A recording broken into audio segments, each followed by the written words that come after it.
I guess the most appropriate decade, I mean, I thought that the 90s were pretty amazing. I am a big, who am I a fan of? I suppose I'm a big Nirvana fan, a big Rage Against the Machine fan. I felt like there was just kind of the grunge of the 90s I'm really attracted to. I'm pretty stoked about my own kind of decade right now, actually, that's happening. I think that there's really cool music being made, and also that there's some really bad music being made, but it's kind of like, or I feel like 2000 to 2010 was maybe like a little piece of, almost like the 80s or something, where almost in the same way where there's lots of stuff that maybe the 80s style as far as clothing goes and the music was all kind of ridiculous, but I feel like the same thing almost maybe happened from 2000 to 2010, where we were making lots of kind of weird hipster music, and as wonderful as it is, I think it has to happen. Or as bad as it is, I feel like it has to happen in order for us to get to new places. So I feel like 2010 to 2020 it's an amazing time of making music. As far as my guilty pleasure goes, I'd say that it would have to be, I think maybe like fancy grocery stores. I really love to go shopping a lot, and I'm not that much of a, I like to clothes shop, but overall I really love to go into weird grocery stores with lots of like odd food items and kind of nerd out. And lately I've been vegetarian for most of my life, but I've started to eat meat, so I buy these like really weird meats like rabbit and stuff, which is kind of bizarre. And I go to like gourmet grocery stores that I can't afford and spend too much money.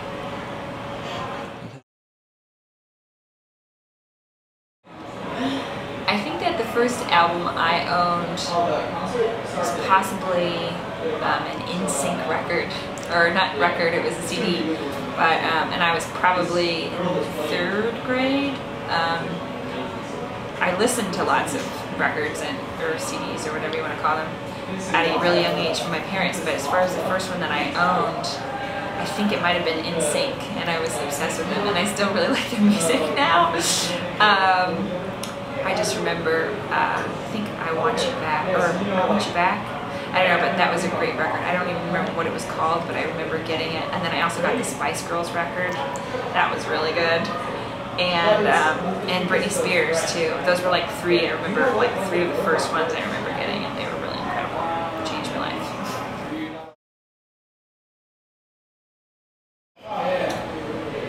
I think I might go crazy with buying probably some amps. I mean, just getting, I don't know, just getting some really great tube amps to work with. That would be wonderful. What would I buy? Probably just like a new rig overall, new amp, something big and tubey, and then probably a new guitar, but I'm not really sure. I would basically want to just take all my things and fix them. That's what I'm probably going to do. Look how I'm shooting for the stars in this one, I'm not really. I could also, what else can I do? I've also been thinking about iPads a lot, and if I could just use it to use as musical interfaces on stage, that would be really great. Get a little deeper into just using samples and etc. I think I would also probably get a pretty sweet recording setup at home, so I could just make records at home. Really, what musical gear I would buy a big house and just fill it with recording stuff and make records. That's what I would do.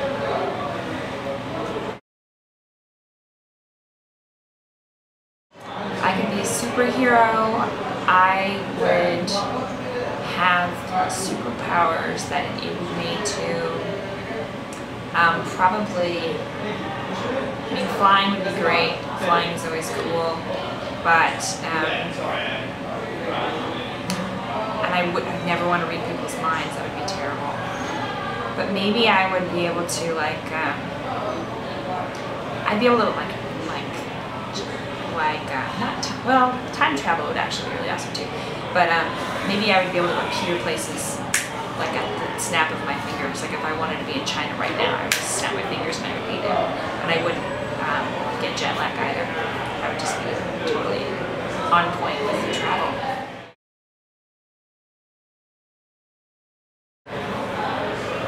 Okay, the one song I wish I'd written, there's one that I cover called Florida, and that's written by Vic Chestnut, and sometimes I really wish that I'd written that song because there's such a heavy amount of wit and care that went to that song that is equally kind of uncomfortable and genius at the same time, and I really appreciate her songwriting. Another song that comes to mind is All I Want, and that's a Joni Mitchell song. That's just, I grew up on that. I really adore that song and her for writing it. If I could come back as any animal, I'd definitely be a manatee, hands down. My favorite artist that no one's ever heard of, well, there's a few. I think one of them would be Karen Dalton. Not many people know of her, especially my generation. I feel like people never caught light of her, but she's incredible. She's a singer. She's not alive anymore.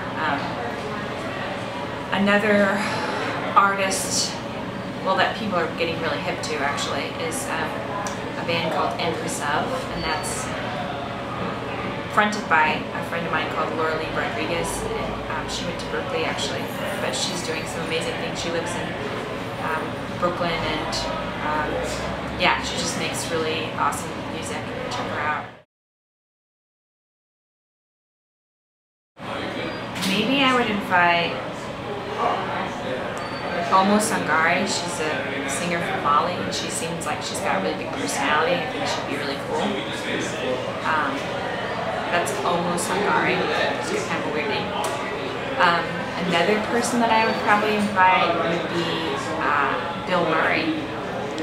And then I would also invite my dad. Those three together would be really funny.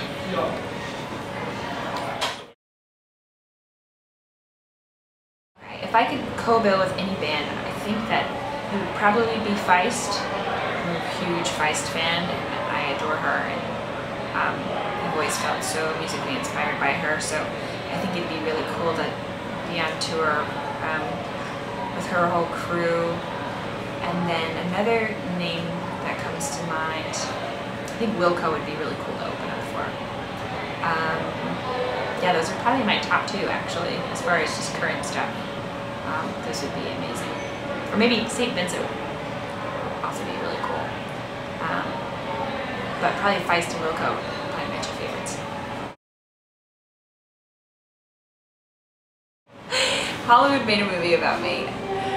I would want an awkward person to play my role. I don't know who that is. So,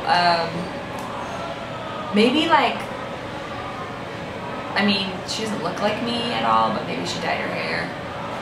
There's, she's not a singer either, but somehow Tavi Gevinson comes to mind. She's young. She's like 16 or 17, and she's this kind of blogger, like fashionista chick, but she's not. She's really just cool. She's got a cool way about her. Not to say that I'm really cool, but maybe I am. And then there's also Lena Dunham. I would actually, probably Lena Dunham actually would be my top. She's the writer of Girls, the show Girls. And she's incredible, and I think she's really funny, and she would make me funnier than I am, which would be great.